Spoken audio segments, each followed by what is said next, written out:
You're going to want to do is get in these corners right here, and we're going to press this in, and we're going to leave just enough flex so that this hinge, when it flexes right here, so when this hinge, when it flexes right here, you'll be able to make sure this fabric doesn't tear or rip at the rest of the panel.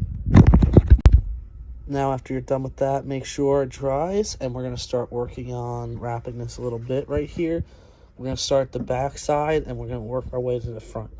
Alright guys, what I want to show you, there's actually a little spring inside here, and you have to compress it before you get the stand back on if you have a 1964 Wagoneer that you're working on.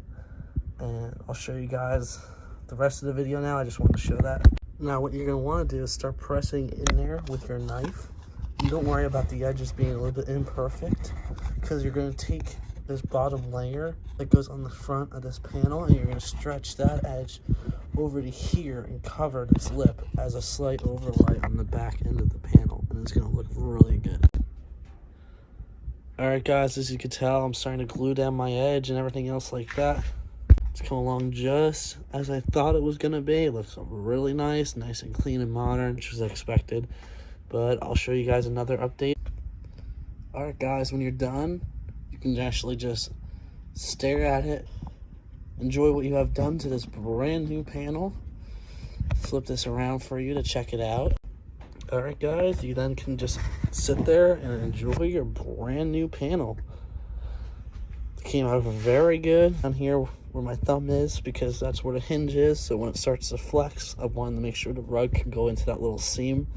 And I'll show you when everything goes back together. You flip it back over, and you have this side that's fully carpeted now, and looks so good. Looks so good, nice and sleek. See all those little ridges that it used to have. But this is gonna look perfect in the back, nice and professional. This is just to show you how to do a nice, quick, easy job for something that doesn't need to be sewn or something else like that. This is the very basics of upholstery, and this is still considered a professional job at this point. I've been doing this for a long time, and yes, I did do the edges a little faster, like right here.